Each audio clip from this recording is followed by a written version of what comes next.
Drummers I Like podcast, episode number 2.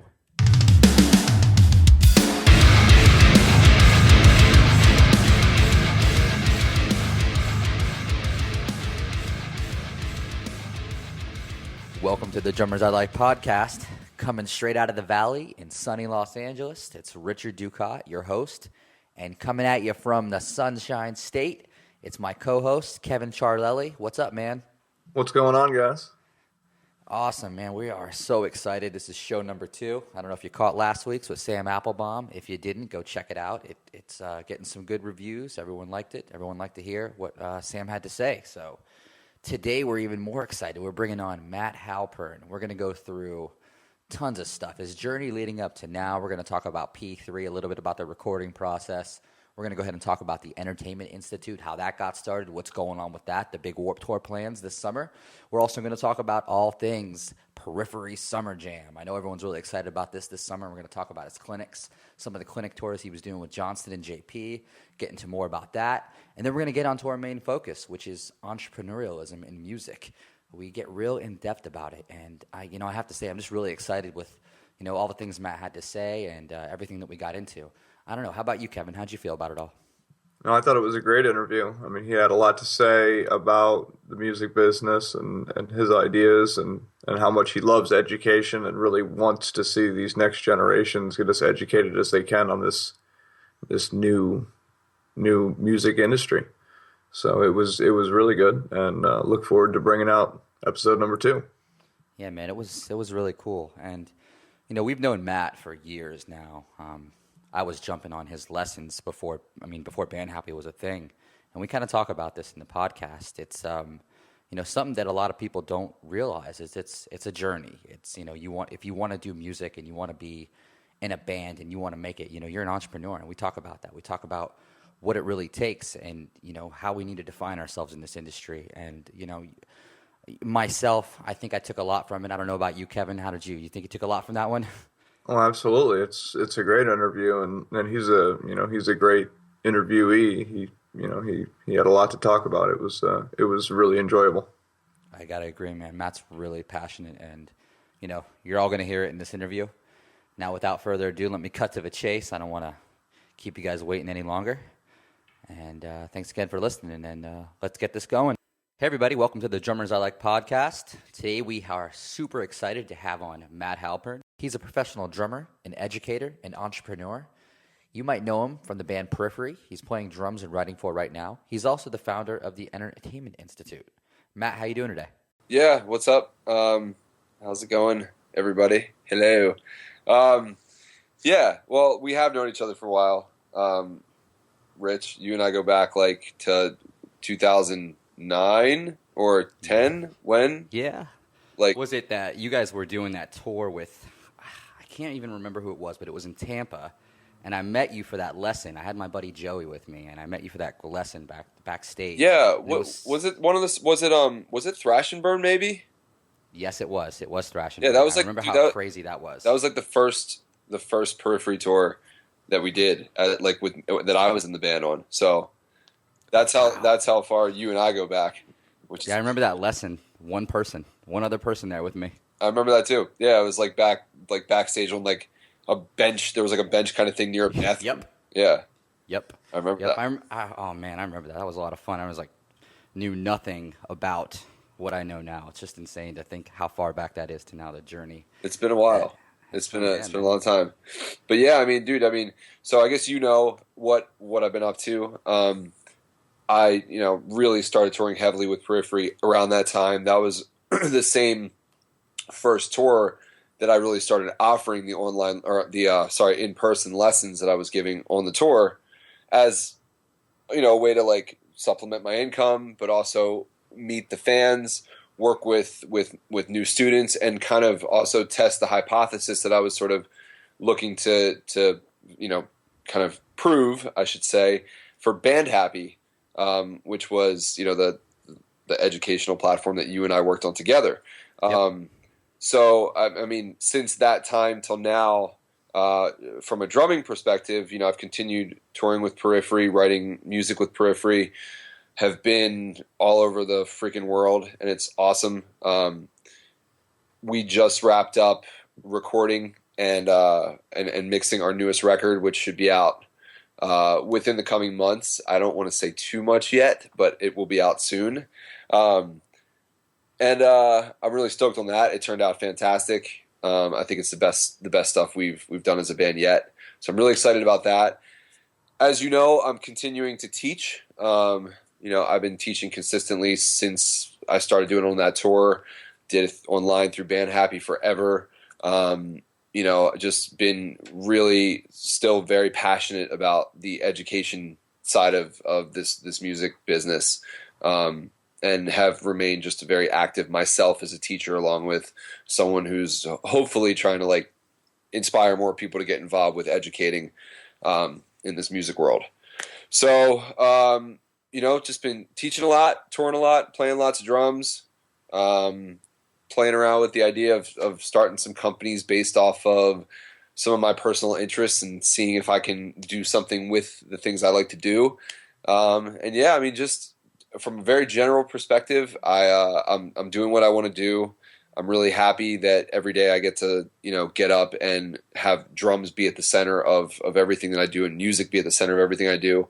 And I'm just stoked to be like pushing forward and hopefully making progress on everything I'm doing every day. So that's the general stuff. I'm happy to get more granular, but that's kind of like where I'm at right now. It's kind of cool. That's awesome, man. It's, as usual, you're grinding away, man. I feel like since I've known you, it's been, I'm busy. I got something going on. So, always. It's cool, man. It's inspiring, and I know a lot of the users out there want to know, how they can get like that, or how they can kind of get on track to fulfill their needs as drummers, entrepreneurs, and kind of getting into the next thing. Let's talk about P3. Let's talk about the new Periphery record, a little bit about the recording process, or as much as you can without giving too many details away. Sure. It's funny. It like this record was different than other ones as far as my preparation goes, because I felt like the music was a little bit more demanding. We were really going for getting natural performances that were truly, at least for me, like I wanted it to be better than anything I've ever recorded or anything I've ever played. So funny enough, I kind of cleared my schedule for a good 2 months prior to recording the drums for the record so that I could make drumming my sole focus for the most part. And as you know, I'm always busy doing a lot of things. I kind of pulled the brakes a little bit, and decided to sort of really just direct a lot of my attention to this record. So I had a really, really gnarly practice regimen where I was doing, every 6 days a week, 1 day off. I was going through cycles every day, just really trying to learn this record inside and out and perform it the way that I wanted it to be performed. And as you know, like I normally like to be very improvisational, when I perform, right. And there's little pieces of that here and there, but I'd say this is the first record where when we go to play it live, I truly want to play the parts that I recorded because I really committed to them and I worked my ass off to make sure that, they were played the way that I wanted them to be. So I don't know what the specific focus change was or why it was different from previous records, that maybe it was a little bit more flexible. But I don't know. This time I just, I don't know. I think the music itself just demanded more attention to detail. And I'm excited for people to hear that because I think across the board, now that we have the record and it's finished, everything from the drums to the vocals to the mix itself, it's just very particular and it's a very deliberate record. So I'm just really excited about it. It's so cool. I'm still at that point where like I'm listening to it every day and I'm happy about it. And I know I'm sure I'm going to hit this point where it's like, oh, I don't want to hear this anymore. I'm done. But for now, it's definitely music that I want to hear that wasn't there before. And I'm really happy about that. So, I know everybody's just glad to be finished. Whereas I worked for basically 2 months on practice and then recording in the studio, the guys were also working on the same schedule as me, and we recorded this record a little bit differently. than we've done in the past. Drums were actually recorded last at the same time that the vocals were being recorded. And that took place simply just because of scheduling challenges that we sort of had to pivot around. And so basically, while the guys, after we wrote all the parts, while the guys were recording all of the final takes on guitar, bass, guitar, bass, and everything else that's like in the melodic side of things, I was practicing drums so that as soon as they finished their recording process, we took it, I took my drum, I went over to the UK with Nolly to record drums as Spencer was finalizing and recording all of his final vocal parts. So it was kind of backwards in how most bands do things or how we've done things in the past, but I really liked it because it gave me a lot of time, again, to be prepared. So long story short, we're all just really stoked that it's done because it was a short process overall, but it was a grueling process, and we all put a lot of time in, and I think we're really proud of it. So we'll see where it goes. We'll see what people think, but I'm excited. That's awesome, man. That's really good to hear. And being a listener since it was like Bulb, since Misha was just putting tracks out and watching it become what it's become, from the first record to the second record to Alpha and Omega to now, it's just this huge journey. And for people that have been following Misha, I feel like, we all feel like we're a part of it. It's such an organic movement. And, it's really changed the way music is recorded, the way this whole genre has been produced. It's turning people that didn't essentially have those opportunities, I think, in, the normal world of music, and put them in the driver's seat and said, hey, you put the hard work in too. You make the product, you understand how this works, and you can be just as big as Periphery or Meshuggah or these really big metal bands that have kind of paved the movement.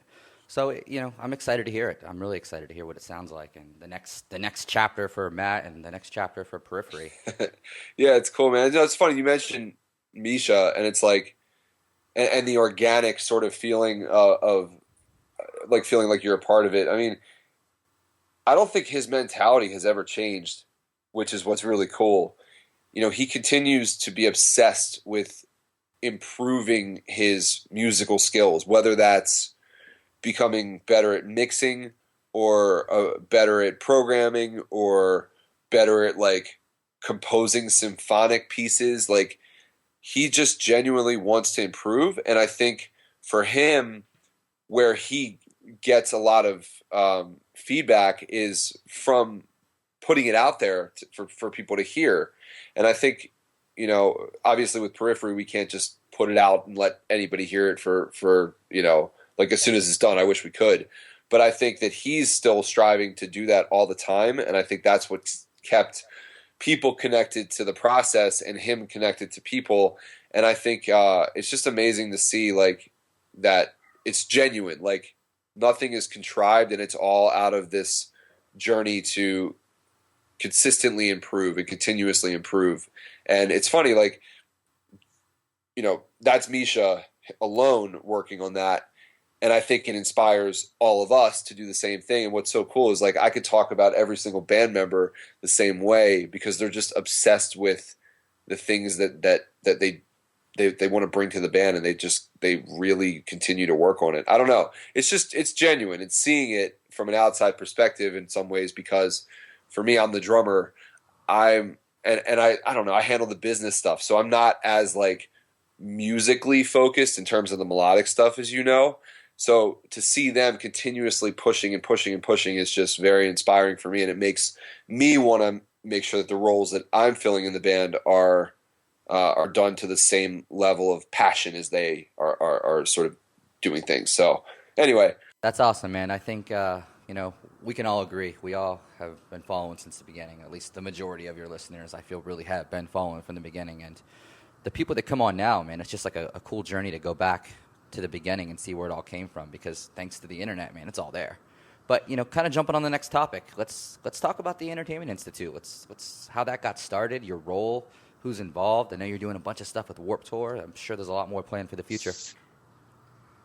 Yeah, it's fun. I just got done actually this weekend. I was at the Launch Conference, which takes place in Lancaster, Pennsylvania, where basically a lot of industry professionals and bands come to perform, and there's like educational panels. And this year, the Entertainment Institute actually teamed up with the conference to curate and sort of moderate all of the educational panels that were there. So I just got back from that, and that was very, very fun, very cool. A lot of people there, a lot of kids really, showing up, asking good questions, coming to the panels. There was stuff about being an entrepreneur to, what should a band be doing to get to the next level. There was all sorts of cool stuff for, anybody who wants to work in this industry, whether you're in a band or not. It was very cool. But so the Entertainment Institute, our goals are similar to what Band Happy was, but look, we want to connect up and coming musicians, fans, and up and coming industry professionals with the people that truly inspire them. We want to create a really strong, not just sense of community, but actual communities that are built around these sort of creative leaders that hopefully inspire all of the people that really join these communities and follow them, hopefully inspire them to continue working on whatever it is that they are passionate about.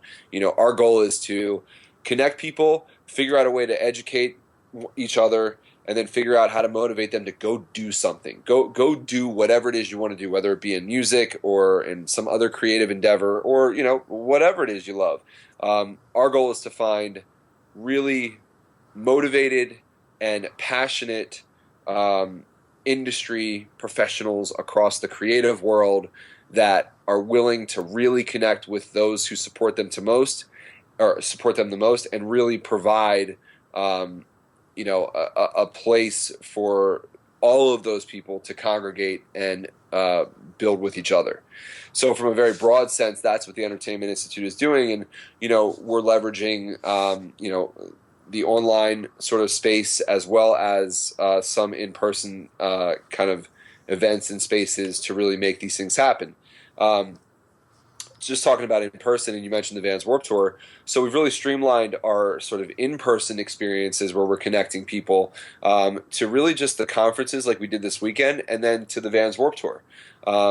Whereas I think Band Happy was obviously involved with a lot of bands going out on tour and sort of teetering along the line of that VIP world. The Entertainment Institute really actually is not getting involved in that space very much anymore, and is more so just focused on, like I said, places where we can connect more people for more reasons than just one. And I think the Vans Warped Tour is a great place for that, considering that there are so many talented artists, bands, photographers, and professionals that are there every day in every city and willing to lend their time and devote their time to meet the fans and talk to the fans. So I know it's a mouthful of stuff, but what we're actually doing out there this summer is we have about 25 artists that are on the tour who every day are going to be offering, educational sessions, workshops, if you will, where they sit down with their fans and they speak on topics that they're really passionate about. We were very careful this year to take some time with every guru, as we call our educators. We really took our time with our gurus to figure out what it is they're passionate about, and not just have the classes be very, kind of general, like, we don't want just like the 101 about the music business, or here's how you survive in a band on tour.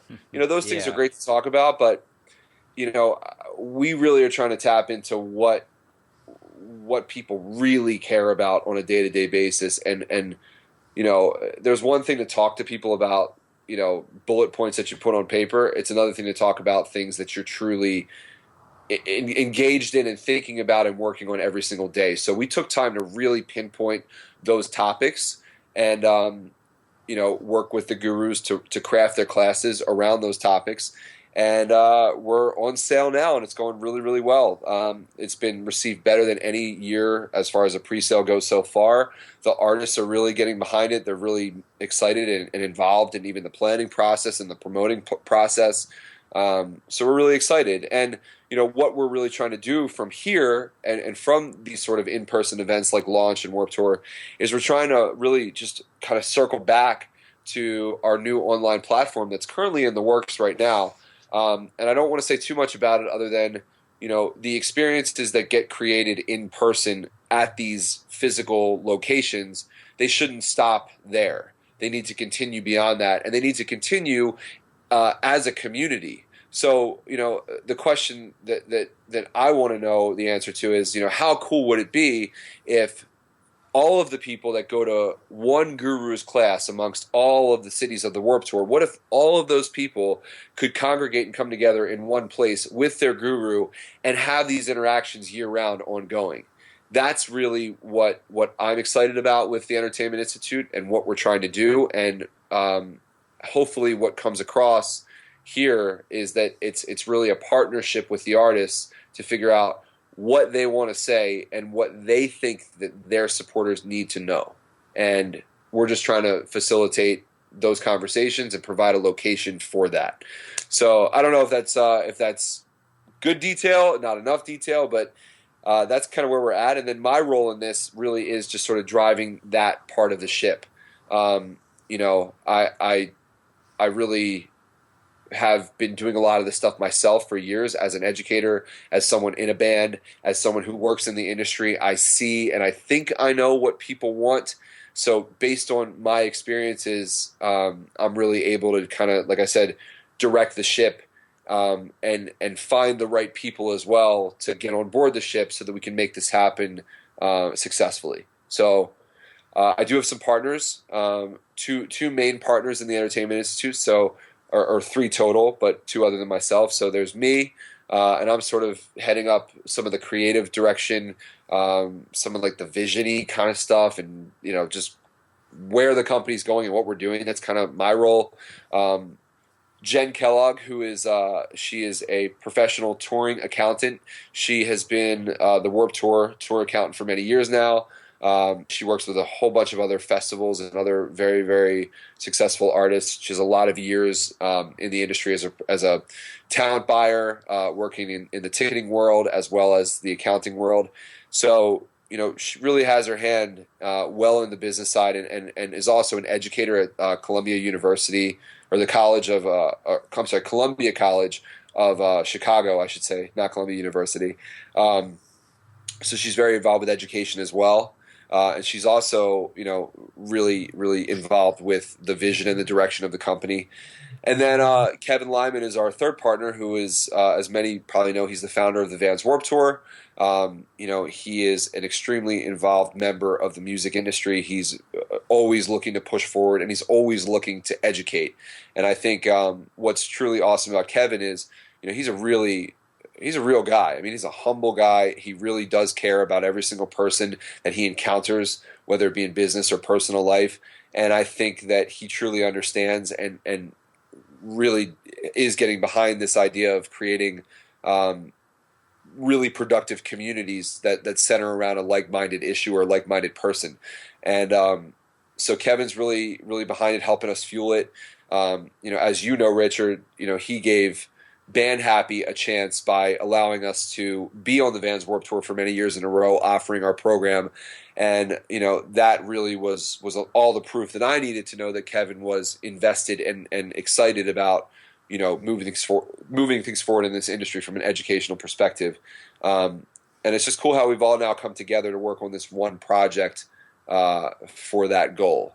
So I know I just probably said a lot of stuff, so I'll stop there. But hopefully that all makes sense, and hopefully people are excited to hear more about it as we're ready. Absolutely.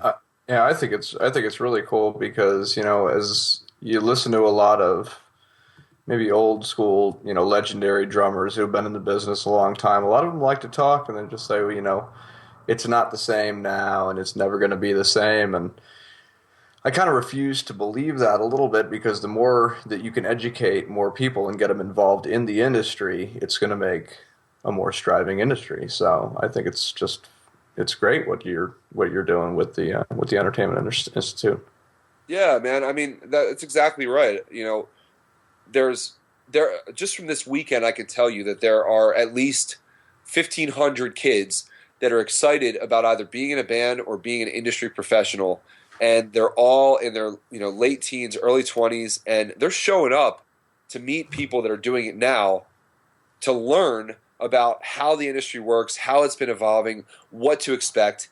And I think the people that show up that lend their expertise really understand that those people that are there are the future of this industry, and that it is their duty, and really, I believe it is a duty to share what you know and share your information so that this industry has a chance of continuing to strive and hopefully even better than it is now as these sort of up and coming people start taking over and becoming the relevant and sort of current faces in the industry.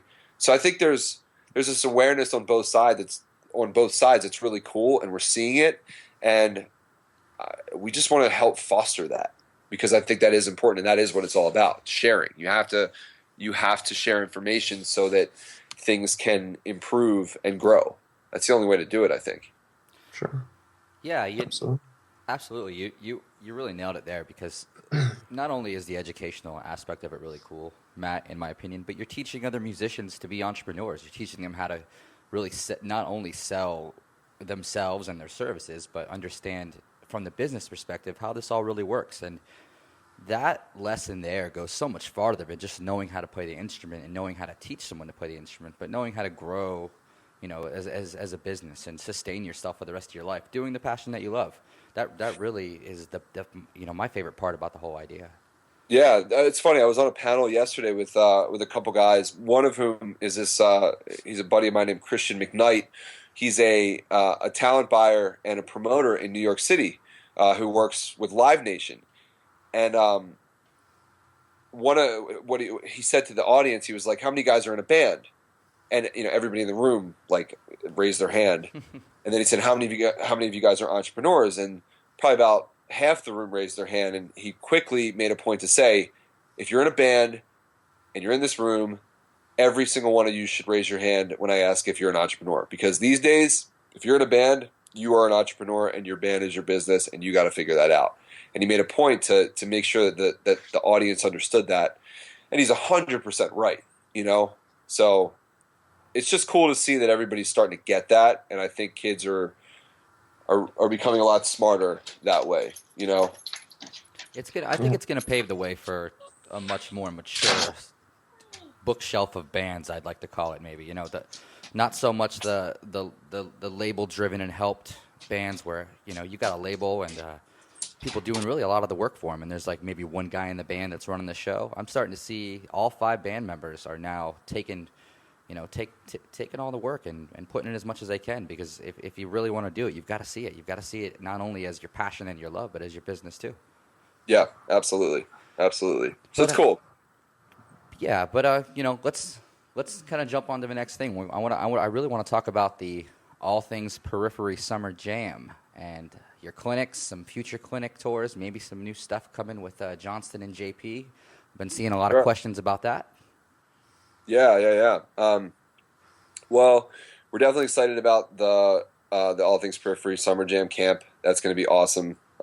It's selling pretty well, so if people are listening and they want to come, I would say there's still a little time, but don't wait, because it's likely that the spots will sell out. So I'm just going to say that now at the top of this little explanation about it, but we're really excited about it. It's a chance for us. Hang on one second. It might get loud for a second. One sec. It's a chance for us as a band to really connect with our most dedicated fans in a setting that's not typical. We usually get to meet our fans at a show. We got a ton of stuff going on. Maybe there's a meet and greet. Maybe there's a chance for us to have a lesson, but it's really limited to an hour at most usually at a show. I mean, you know that yourself. Rich, you're a friend of mine, and it's we got to find the right window to meet up whenever you come to hang out. It's tough. Yep. So camp gives us an opportunity to have an extended period of time to get to know our fans. Not only just to hang out with them, but really we want to work with them. We want to educate them. We want to talk to them. We want to understand where they're coming from, what they want to do, what they are doing, and really just interact without the pressures of a show or the pressures of time, and hopefully also get them to see us as just people. We really want to get to know our fans on a level that's more personal. So hopefully, we will make them feel comfortable enough to sort of let their guard down, because we certainly are trying to hopefully let everybody in to our family during this whole weekend, or this whole week that we're doing this camp. So it's really cool, and we are doing this camp quite a few months now after I did a camp at the same location with Mike Johnston and JP Bouvet. And it was amazing. I mean, the vibe of the place is fantastic. The location is fantastic. It's nicely secluded. It gives us a place to really not be distracted by any of the outside world. And that's what we really got with this clinic that I did with Mike Johnston and JP. It was great, and we want to do more. And I think just the positivity of that experience now is proving that Periphery can have that experience, and then we're going to go back and do more with Mike and JP. So I don't know. It's just this whole camp thing is becoming something that I'm going to be more invested in with both my clinic partners and the band going forward. It's not something we just want to do as a one-off. It's something we want to continue to do. And one of the things that specifically Mike and JP and I have talked about is, rather than even doing clinic tours, we actually kind of may focus on doing camps together in different locations around the world at different times, because of the same reasons that Periphery doesn't have time to really connect with people at one show. We don't have time to connect with everybody in one clinic. So by doing these camps and allowing people to come in from all corners of the world, it gives us a chance to work with the most dedicated people, the people that are truly looking to push themselves forward, and it gives us a chance to really get to know them beyond that hour period of time. So we're really excited about it. I don't know if you have any specific questions about what we're going to be doing there, or if there are any dates planned for me and Mike and JP, but that's kind of all I know right now. I don't know if there's any dates, but I am happy to talk about if there's specific questions, like what we're doing at the camp or whatever. Yeah, I would love to get into some of the specifics of the, without taking too much time, of course, get into some of the specifics of the Summer Jam, and, at least what your role is going to be, what you plan to do, and kind of get everyone a little more excited about it. Sure. Well, I mean, for the drummers that are coming out, there's going to be a lot of time to talk about drumming. I'm going to have my drum set there. I'm going to do some workshops. We'll probably have a nice little drumming session of some kind every day throughout the camp. As a band, we really want to let people into our writing and recording process in person. So as of right now, the main focus of the camp is going to be about sort of showing everybody how we write a song on the spot, how we record it, how that process works, maybe get some input from everybody, answer questions along the way, do some individual workshops, and really focus on what our fans want to know about. A lot of our fans are musicians, and a lot of the people that are coming to this camp specifically are musicians. So, we just want to make ourselves available to help them as musicians, to answer questions as people, to explain the inner workings of our band. And really, like I said, I mean, we want to get past even that stuff and just sit down at some of the meals we're going to have together and just talk as people and get to know who likes us. And I think what's exciting about that is I already know that, like, we're all going to get along. We're all like-minded. And it's just sort of reinforcing that point I made about the Entertainment Institute. It's like, for every creative band or person, there's tons of other people that are just like them. And if you bring them together in one place, it's going to be harmonious. And I think that's what we're trying to create with this camp, That's really cool. That's really cool, man. I'm dying, though. I wish I could make it out there. I'm sure Kevin does, too. It would be really fun to get out and check that out. Definitely. But, Now, I've just got something for you, Matt, on that whole thing now. We know you're good friends with Mike Johnston, as you said. And, has he helped you kind of, see the merit in doing those camps as well? Because I know he's had such great luck doing the camps with Mike's lessons. He takes those online students and has them come spend time, whatever the allotted amount of time is. And it seems like it's been a great success for him doing that too. So 100%. I mean, Mike allowed me to use his facility for my first drum camp. He's extremely supportive of what I'm doing, and obviously a very big inspiration for what we're doing here. And I think, he and I and JP have talked about the same things we're talking about on this podcast, which is, connecting people, being able to create a sense of community. You might not be able to be with everybody all the time, but when you do set up a location and a time and a place, people that want to be involved will show up, and it'll be such a positive experience. And I think that's what we've seen with the camp we did together. That's what Mike has obviously seen for all these years doing multiple camps. And that's what I'm excited for Periphery to see as well. So it's really cool. It's really cool. Yeah. Very cool. Yeah, that's awesome, man. I think everyone's going to be really excited to kind of see what comes out of all this, and the future of clinic tours, Periphery tours, stuff with Johnson and JP. And kind of going from there, I want to get on to my main focus in this talk, and it's entrepreneurialism in music. You're kind of the idea of it really rests in what you do. You've really managed to make it really far. You've got a couple different businesses under your belt. You've had prior businesses, and one of my favorite terms in this world is fail again, fail harder. We've all heard it. Everyone says it. The biggest entrepreneurs, and really, really going step by step through different businesses, mistakes, successes is really what gets us to the ultimate idea. And I think that, like I said, you've really done that very well, and I think where you are now is a great place. And I really want the users to kind of gain a sense of how you manage this, how you fit all this in while still getting this your practice routines in. Because one of the hardest things, at least for me as a father, is to find time to practice. Even if I'm teaching him all the time, finding that personal practice is a really hard thing to do. So on top of managing businesses and personal life, how do you do it? Well, I think the simplest answer, at least initially, is to just do the stuff. For me, I do the stuff that fulfills my life, that fulfills me. I really don't work on anything that I'm not passionate about or that I can't become obsessed with. So all the things I'm doing are things that I like to do, and I can look myself in the mirror every day and ask the question, am I happy doing what I'm doing today? And if I can always say yes, then that's the first step, and that's what I always look to do. And I was talking about this yesterday on the panel. At one point in my life, I made a list of all the things I like and all the things I'm good at, and I connected dots between them, and I drew a circle, and I put all of those things in one circle.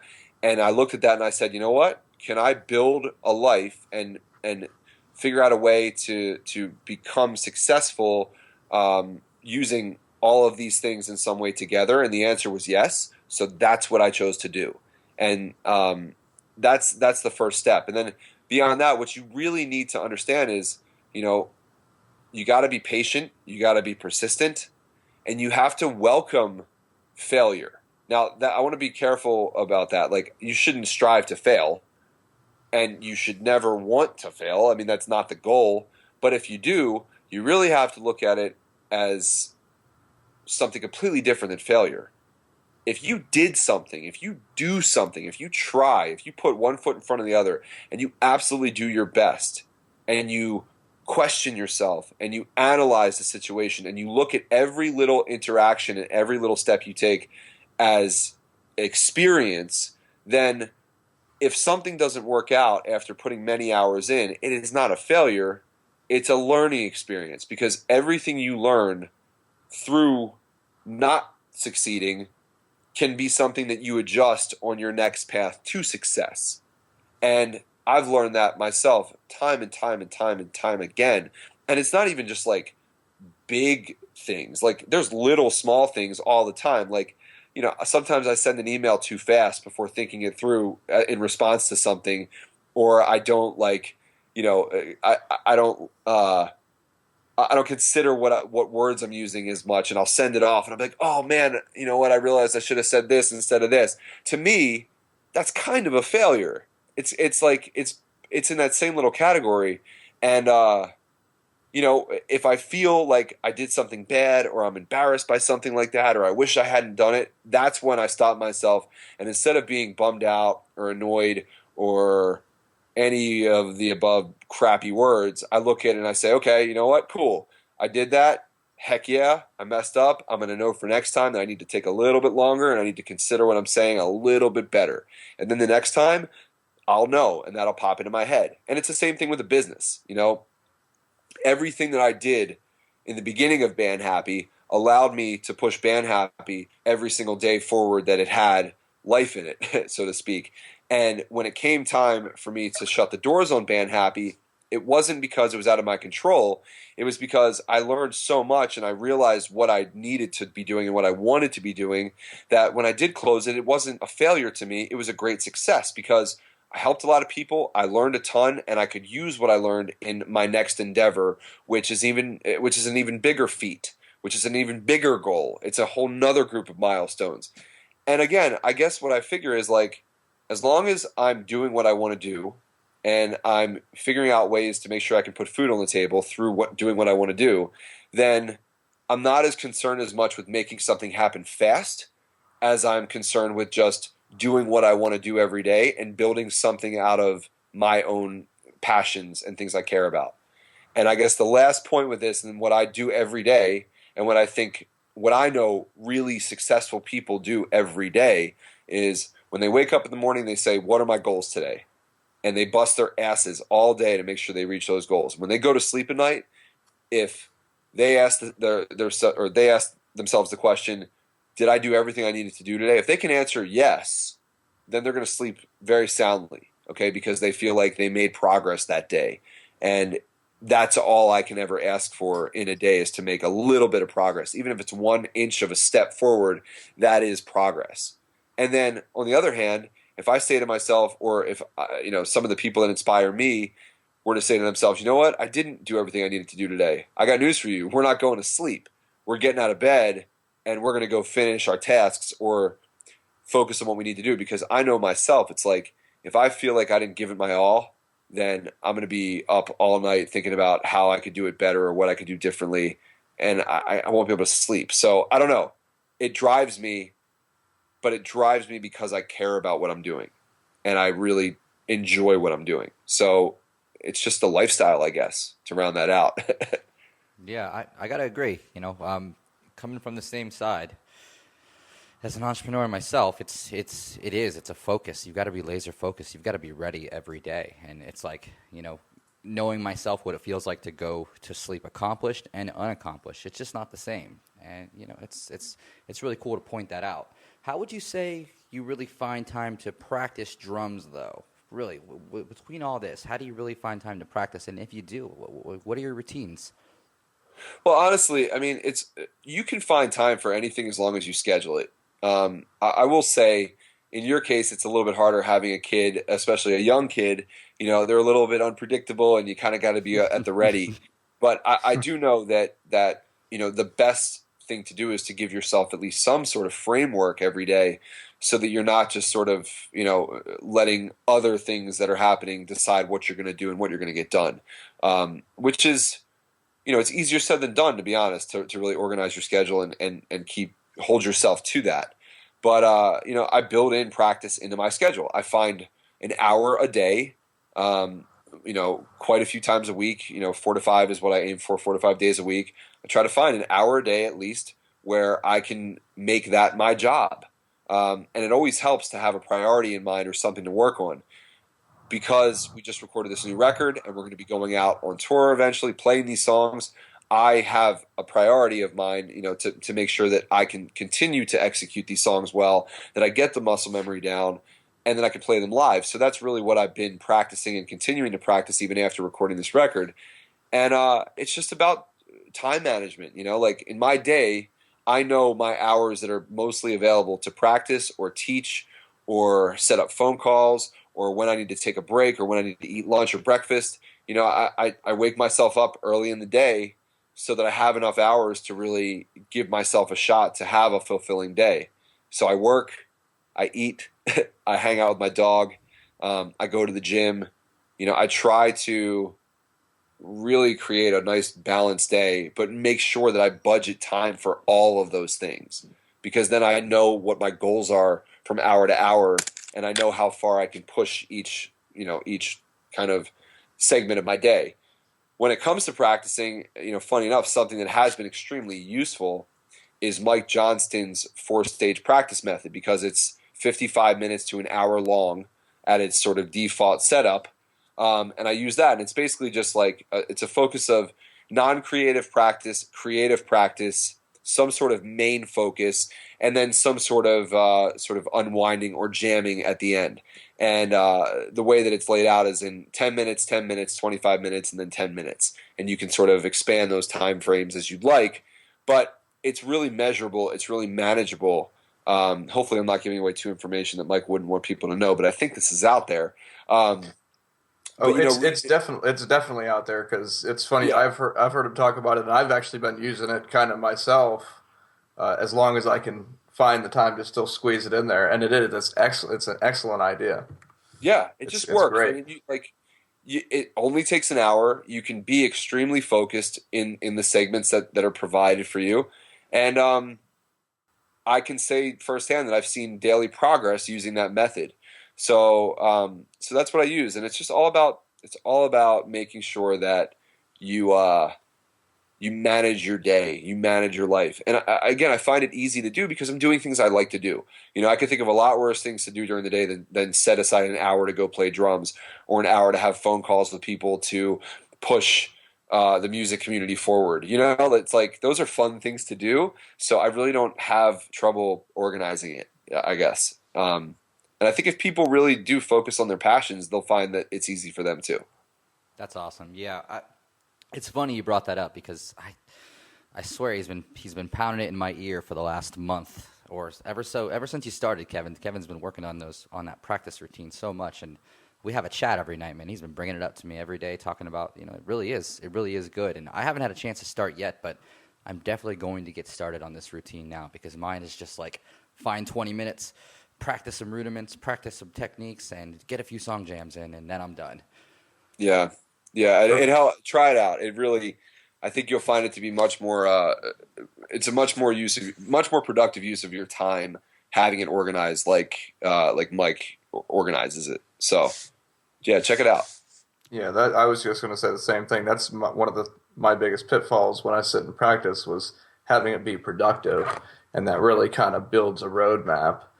And it's fun, and I like how he kind of described the last segment of that when you were just talking about the kind of jam. He'd say, like, put on a Pandora, put on some sort of radio station, and play along to a song, but play as if you were auditioning for that band. Really Right. Get into what that drummer is doing, and try and make sure you kind of nail those signature things, and it's a great way just to play along to some great drummers and try and pick up those little things, as well as, trying to prepare yourself kind of mentally if you had to actually sit down and let's say audition for that gig. Yeah, absolutely. Really cool. The gig that I get to practice is my own. So that's that. And believe me, I need to practice my own gig because it's hard shit. Yeah, that's for sure. You don't have to tell us. We know how hard it is. Oh. Just as listeners. But, I think we covered a lot of awesome stuff today. And kind of going from this, I want to go and jump into our user-submitted questions. Probably some of the best Cool. I've seen. I actually had a hard time picking these out because there was just so many. The emails, through the Instagram posts. I want to say thanks again to you kind of putting them out a couple times during the day so everyone got a chance to really see it and get their input. Yeah, for sure, man. So we'll start it off here with the Instagram questions. This one's from @tshandDrums, and he wants to know, what is your creative process like when writing drums for your songs?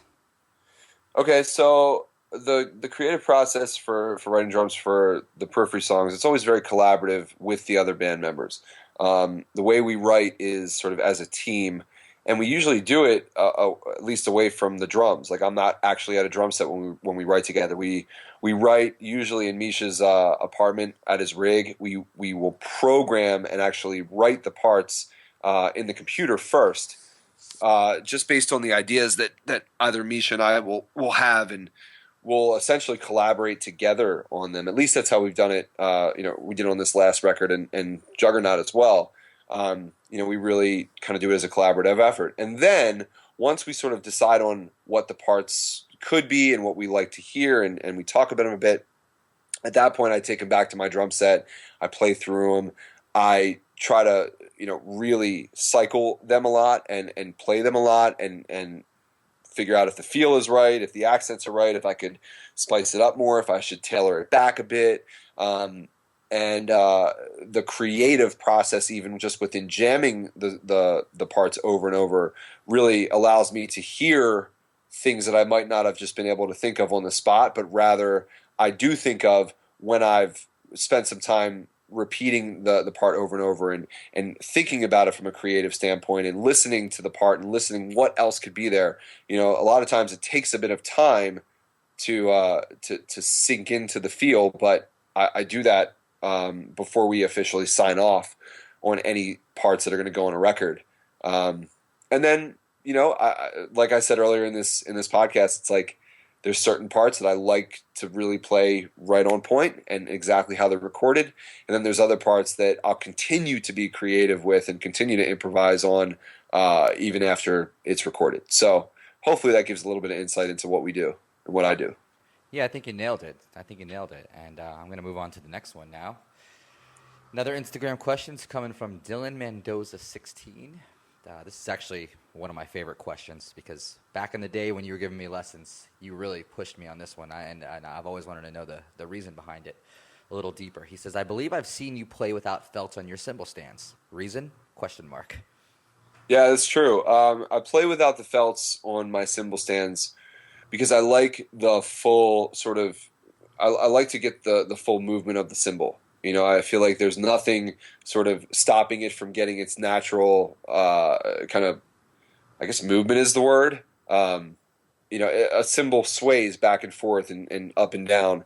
And I think that with felts, I always felt like, no pun intended, that it was a little bit too limiting for the way that I like to hit. I make these really fluid kind of circular movements. I use more of like a figure 8 motion when I hit the cymbals. Kind of back and forth like that, and I feel like it's sort of, I guess, akin to like a boxer using a punching bag, that you really have to like feel the weight of and get the flow down. But once you do feel the weight of the boxing glove, you can really lay into it either fast, slow, hard, or soft.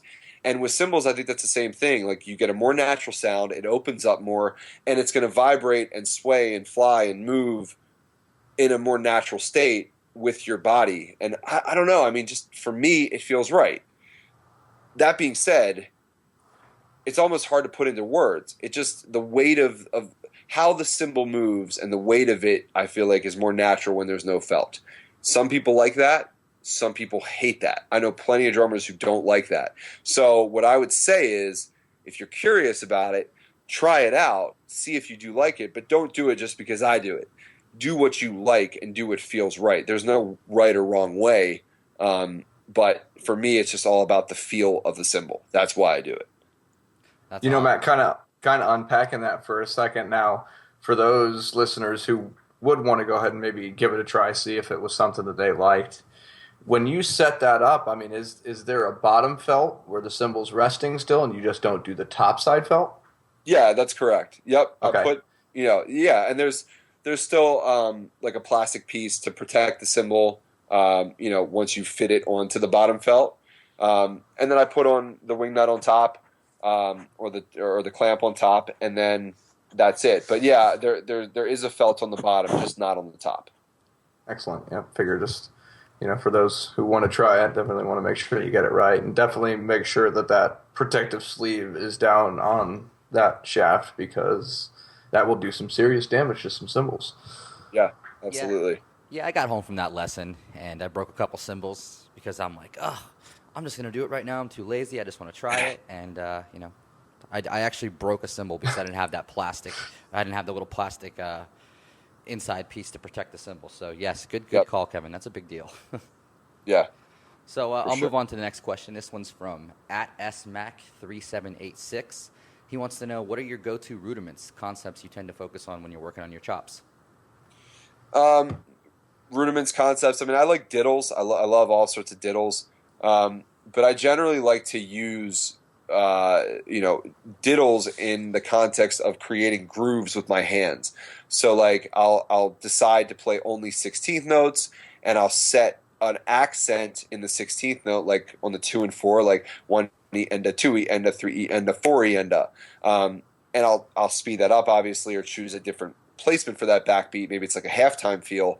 But I work on just like kind of using my diddles and other patterns to always come up with new kind of grooves. Like, it's kind of hard to explain without showing you. But just, imagine if you took like a triple paradiddle combined with a single paradiddle and then a double paradiddle. You could play all those next to each other, but can you figure out how to play all of those patterns next to each other and keep a consistent backbeat throughout it by using accents on the 2 or the 4 or on the 3, and keep all the other notes at different dynamic levels to help sort of create these texturized grooves. Hopefully that makes sense. If anybody does have further questions, I do teach lessons and I'm happy to show you. But yeah, I mean, that's the kind of stuff I like to do. And, I don't typically work out of books very often anymore. Maybe I should, but, I like to be creative with the diddles. Or with the rudiments. So coming up with creative ways to put them together in the context of a groove, that's what I do. I think that's great because, I mean, books are great. And like you said, I'm sure you've used them. We've all used them, for years and many times. But that it helps, kind of promote your creativity much more that way. And even like talking to Sam from Vale Mile last week, talking about how kind of when he does his lessons, his notes are solely based on ideas that he's come up with. He doesn't really refer to a book and use those books' exercises to kind of build his curriculum. He just kind of does it all that way, which I thought was kind of a neat concept. Right. Yeah, for sure. For sure. Yeah, I'm going to jump on to the email questions. Just 2 more here to wrap it up. We got one here coming from Dylan Phelps. He wants to know, how did you develop your sound and signature to drumming? I mean, how did I develop my sound and signature to drumming? One, everybody has their own sound just simply based off how they're built, how they carry themselves, the weight of their arms, the sticks they use, how they move. I mean, there are certain physical aspects to your sound that I want to make sure that people consider, like the physical build that a person has. So that's one thing that defines my sound, is just how I'm built. The other thing I think is just, coming from a very vast background of different influences and listening to tons of different styles of music and tons of different genres of music. I mean, I appreciate so much music and I listen to so much music that I think, if you really love music, you'll immerse yourself in it. And whenever you go to express yourself on your respective instrument, assuming it's drums, all of those influences sort of come together and you could sort of pull from each different part of it. And I think obviously the places where you have the most experience are going to be the things that shine through the most. So, I mean, I've played in a lot of like rock bands over the years and pop bands and fusion stuff. And, I love listening to different kinds of jazz, different kinds of heavy music, light music, electronic music. I mean, all of it together just sort of inspires me to develop new sounds as a drummer. And I think as long as you listen and push yourself to explore multiple different styles and different artists that you may not know about, and you push yourself out there, then you'll be able to cultivate a very nice sort of spread out style that you can use and pick and choose from as you go, I think that's a funny question too, because as learning as a student myself, now playing a little bit over 10 years, I was always a question I wanted to know too. How do these drummers develop this? How do they figure all this out? They're so unique, from Chambers to Pridgeon to, even new guys like Carlos and Mendoza coming up. You really don't know the answer to that question until you've taken that journey to that path. So you can really look upon your own playing and say, hey, this is my sound, and if I kind of pinpoint why, I can see how I got here. And it's really awesome to hear you answer that question, because it's very complex, and it really can help people understand their path a little bit better. Yeah, definitely. I agree with that. I think another way to understand that too is you really can't develop your own real signature sound until you kind of know a really vast amount technically. You know what I mean? You have to be completely technically sound and really have a vast knowledge before you can use all those tools to kind of to have your own sound. You know what I mean? That's how those guys have developed that, just because they've, you work hard at it enough, you can pull all those tools out of your toolbox. Definitely. And, I think it's important to note that technical understanding comes easier or harder to certain people. For certain people, all they have to do is listen to a style of music, and the way that their brains process it, it allows them to execute it physically pretty quickly. And other people, it takes a lot of time. Like, they have to hear something, they have to try to understand it, they analyze it, they have to write it out, they have to practice it slowly, they have to get really, really granular with it. And that's okay. Like, however you learn is okay. And however you I guess, develop your sound, whether it be by really dissecting something or just hearing it and being able to do it, that's fine. Both ways are correct. Just be aware that, as you said, Kevin, it's important one way or another to understand and work through the technical stuff before you try to just jump off the deep end. However it is you learn it, that's fine, but spend some time in your own way analyzing the technical aspects, I guess, is the point. Good. Absolutely. Yeah, good point. So we're going to go ahead and jump on to the last question. It's kind of a three-part question, but, you can wrap it all up into one. It's Edward Smith. He says, I heard you might be making a signature drumstick. Can you give us any details about that? One. The second question, he wants to know, what's your favorite cymbal from Meinl? And the third question is, who is your biggest influence as a drummer? Okay, so good stuff. As far as the signature stick, I am working on a signature stick. I don't have any further details that I can divulge right now, aside from that. Okay. But I used it on the new record. I absolutely love it. I've been using it ever since I got my hands on it, and we do have all the specs down. It's ready to rock. I just don't know any of the further information, so you'll have to wait on that. Favorite cymbal of all time from Meinl? Wow. If I had to pick one, I think it would be the 20-inch Byzance China. That is probably my favorite cymbal from Meinl. If we're talking about one cymbal. Yeah. If we're talking about multiple cymbals, then I would say my stack combo, which it's currently comprised of an 18-inch Byzance Dark China with a 17-inch Byzance Jazz medium thin crash. And I absolutely love that cymbal combination as well. So those are the 1+2 cymbal favorites from Meinl. And then my biggest influence as a drummer, I hate this question, no offense to anybody, because it's just impossible to answer. There is no biggest influence. I have endless influences from people that we all love and respect to, like, my students inspire me. I can't answer that. And what's funny is I always give the same answer to this question when people ask me, which is I can't answer that. So I guess the lesson to be learned is don't try to put all your eggs in one basket as far as your biggest influence. Be open to having tons of influences, and I think you'll be more well-rounded, Yeah, I think you nailed it on that one. That's something Great. Kevin's been drilling down since I met him. I was always a metal guy, and left and right in conversations with this guy, he's bringing up teachers that I've never heard of, and they actually happen to be huge drummers in the industry. So that is like the best answer you could really give. Is you really do want to have multiple influences and check out everybody, because you never know what you're going to learn. You really don't. Absolutely. Agreed. So I really think that wraps it up, Matt. Cool. From the user questions, I did want to kind of touch on Nova Rock and the Download Festival in Austria and in the UK this summer. I don't know if there's any information you want to give on that.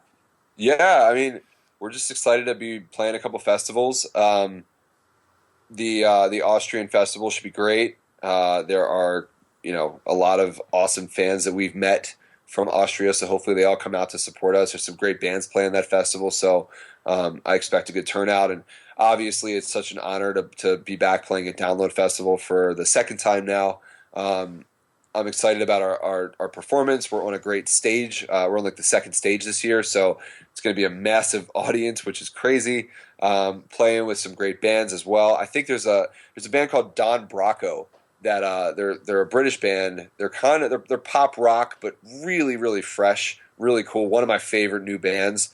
They're playing on our stage, so I'm very very excited to see them.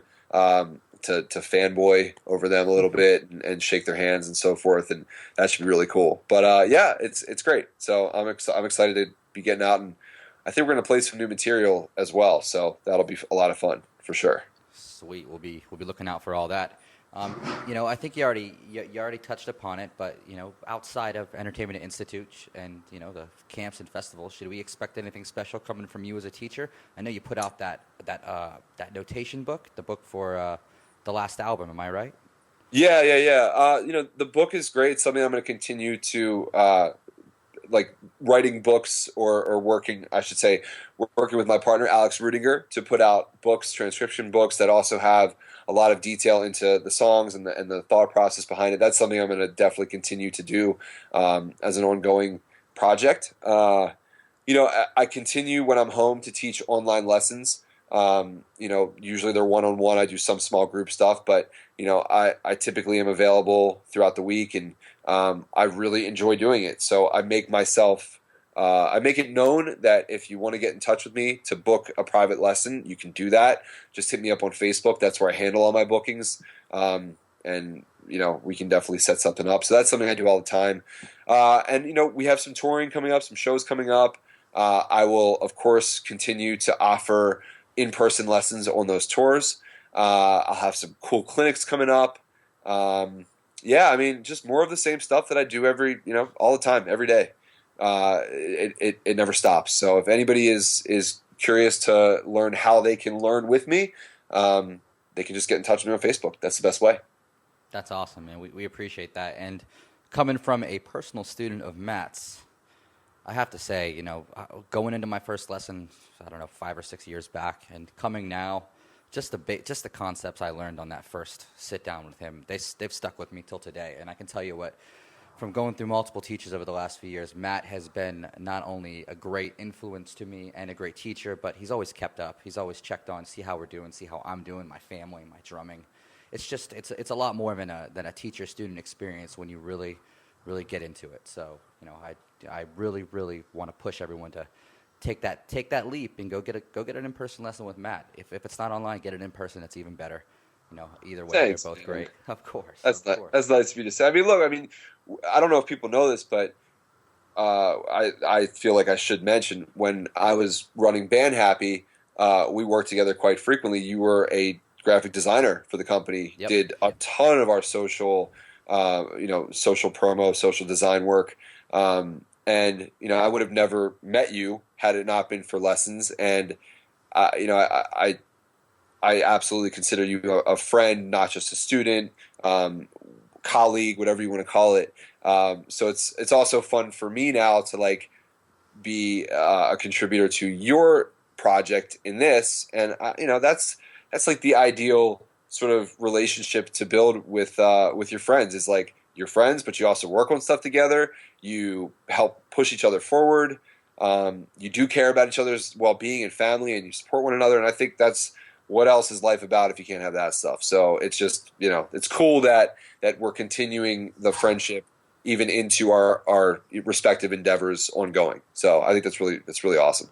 Thanks, man. I got to agree, and I appreciate it. That was a great learning experience, just to be the student to being kind of working side by side with you. You really giving me an idea of how this whole industry works, and now we're doing our own thing, and you're jumping on our show. So it's a really cool organic experience, and to really see it full circle, it's awesome. I got to say thanks again, seriously. Yeah, of course.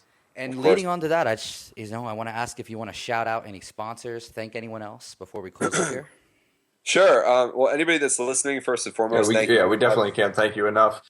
Yeah, it's awesome that you care enough to hear me speak. These guys, Kevin and Richard are interesting, but I don't know why anybody finds what I have to say interesting. So thank you for listening to me ramble. And yeah, of course. I mean, I wouldn't be able to do what I do without the help of my sponsors. So, of course, Mapex Drums, Meinl Cymbals, Evans Drum Heads, ProMark Drumsticks, 64 Audio Ears, and more recently the Big Fat Snare Drum, which is a great snare drum mute that helps you get some really cool sounds out of your drums. Yeah, every single company is more than just a company to me. The people there are extremely supportive. I do my best to support the company and these people in return. And, I have to say that they are definitely my partners for my drumming journey. So, as always, thank you to all of those great companies. Thank you to my fans, my students, my supporters, and anybody who's a new listener. As I said, feel free to reach out to me yourself and ask me some questions or just say hey, and I look forward to hearing and meeting you. So that's what I got. Awesome, man. Is there anything else from you, Kevin?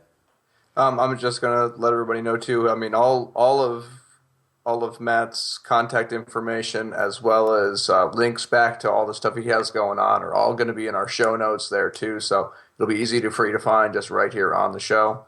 So that'll be simple. They'll be right there. Cool. Yeah. Thanks for that. Yeah, easy to find. It's all below. Of course, it's drummersilike.net/podcast, or you can just come to our homepage. Easy to access the podcast. Easy to access us through social media. Once again, at @drummersilike and /drummersilike. Wrapping that up, once again, I want to say thanks to Matt. I want to say thanks to Kevin. You guys really, really, really made it happen this time. And thanks to everybody listening. We wouldn't be able to do it without all the fans. We wouldn't be able to do it with the fans of Matt. And it's just great to have everyone here today. And with that being said, I just want to say goodbye. Rock and roll. Matt. All right. Thanks a lot, Matt, and we'll see you next time, all right? Yeah, absolutely. Yeah, thanks, guys. So there you have it, our interview with Matt Halpern. Like we said before, it went really well. We're excited with the interview. We're excited with what we talked about. And, it's just nice to have a good conversation with someone who is as passionate about this whole thing as he is. I took a lot from it. Speaking for Kevin, I know he took a lot from it. I'm sure you did, right? Oh, I took a lot from it. Yes, absolutely. Yeah. So, go back, listen to it again, give it a couple shots, because this is the kind of information that's really going to help propel you in this industry. And if you're really passionate about playing music and making it, you really got to take the proper steps and kind of get on the bandwagon with how this industry is working. And Matt lays it out pretty well. But once again, we want to make sure that you guys are taking the next step. Matt is giving lessons. He mentions it in the podcast. He's giving lessons on all his tours. They actually just announced a new tour today, which was announced yesterday, I believe. Right, Kevin? Yeah, he said it was coming out Tuesday. So if you're listening to this now, it's Wednesday, and they must have released it. And they're doing a new tour with I think Sixth, Chan, and Tooth Grinder, and they're releasing their new album. They've actually announced it today. I'm pulling it up now. The new Periphery III Select Difficulty. So that's going to be the new album name. That's pretty cool. I like that. What do you think, Kevin? That's good. I love it. That's like kind of a part, I think, of their whole style. They as serious and really technical and professional their music is. It's awesome to see that they just have this fun side to them where I can imagine that they put their heart and soul, blood, sweat, and tears in this. I mean, they just give it a nice kind of humorous name that really defines kind of who they are as people, at least from what I think all of us fans see from our perspective. Well, definitely. I mean, even like Matt talks about in the interview, I mean, they put a lot of passion into this album, and he was really excited about how much, he really put into it as well. And you can hear that throughout that segment of the show. And, yeah, I mean, it's going to be good. Everybody's going to love it. Yeah, no doubt. Yeah, it's. I think it was pretty cool, to hear the process, doing the drums and vocals last like that. Me and you, we've been recording drums, especially in metal, for years now, and it's usually the same process. Drums are one of the first instruments that get recorded. Yeah, it's definitely weird to hear them say, they did them last with the vocals, but hey, when you're as busy as those guys are too, you got to work around time, time restrictions and when people can get free, just like you said, just the way it had to work out. got to make And it those happen. guys, those guys are the kind of caliber of musicians that they can make it work. Yeah, actually, funny. Just a couple years ago, I remember meeting Matt in Fort Lauderdale and getting on the bus, and I believe it was Jake. He pulled his iPhone out and had like this little recording box, and he was like writing new Periphery material, like sitting right there through his phone. And I know that's like a common thing. Everyone can do that now. But at the time, it was just like, damn, they take it so seriously. They're staying ahead of the game to make sure that they can stay on top of their writing, their process, their skill progression. Because it's a work in progress every day, I believe. No, yeah, that's very true. That's very true. But then again, it's when you have those artistic ideas, you definitely need that kind of portability to be able to get your ideas down because you never know when it might strike. Right. I can tell you a million times taking a shower and having like a aha moment or some crazy idea, and it's like, oh, where do I write it? How do I remember this? It's always It happens you think it out in your head and you're singing it. You're singing it in the shower and you're like, oh, I'm going to remember this groove. I'm going to remember this groove. Yeah, and you just don't remember the groove. Nope, never. So, kind of moving on to closing this up, I think that, we're really excited about next week. We'll unveil the guest here in the next couple days. We just had Kevin out in Tampa hanging out with the Contortionist and Entheos. How'd that go? Oh, it was awesome. Great guys. Both Naveen and Joey were excellent and got some great video. Had a little bit of an issue with some audio. We had a great plan for the audio, but of course, as everybody knows, when you're out in the real world, some things don't go exactly as planned. So we still are able to salvage some really good video from it, and we've definitely talked to both Naveen and Joey about coming on here in the podcast in the future. So those will be good things to look forward to in the future from Drummers I Like. Yeah, I just want to ask you again, what happened with the audio? Well, basically it was what we can. I mean, it's kind of we're still kind of guessing, but we think it was plugged in and it was still kind of in a record mode, and a board got turned off without taking it out of record mode, and it looked like it just corrupted both files to the point where they're unusable. So I see. They're there, but they don't want to really work real well. So we'll see. Who knows? Maybe anything is possible. Maybe we can be able to salvage something. If we can, definitely be on the lookout for that. But if not, we will find ways to get stuff out there. And like I said, listen out for the podcast for those two to come on, and we'll talk about some of the things I saw that night. And both of those guys are just monster players. So I know, man. And just great to talk about their playing and how they approach things because they're good guys. Yeah, man, you got to catch that show. I missed it, man, but I wanted to get there so bad. It's, you know how much I love freaking the Contortionists, dude. They're sick. I mean, it's sick. Mm-hmm. So hopefully we get Joey on soon so we can pick his brain about all that. But, kind of leading to the end here, I got to say once again, a shout out to Matt for coming on. Thanks, man. We go back. We appreciate you sticking it out with us. Big shout out to Kevin. It's really hard to make this happen sometimes, and it's nice that we're just staying consistent. We can't wait to keep bringing you these shows. And, of course, shout out to you guys. You know how to connect with us, too. We're on Twitter, @DrummersILike. We're on Instagram, @DrummersILike. You can find us at facebook.com/DrummersILike. And, of course, our website, drummersilike.net or .com. You choose one, and you'll be at the same place.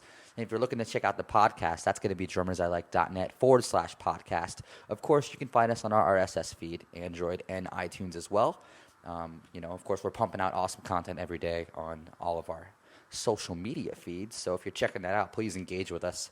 We love to chit chat. We love to talk drums. We love to talk everything industry. Me and Kevin are just drums. So please hit us up. We're hanging out. And once again, thanks, Kevin. Anything else from you? No, that's about it. Thank you. Thank you to you, Richard, as well. You've done plenty of hard work in here as well.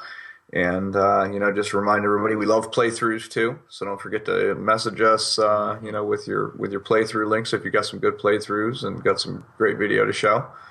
And that's about it for me, Just like to tell everybody till next week. Yes, sir, guys. We'll see y'all next week. Thanks again, Kevin. See ya.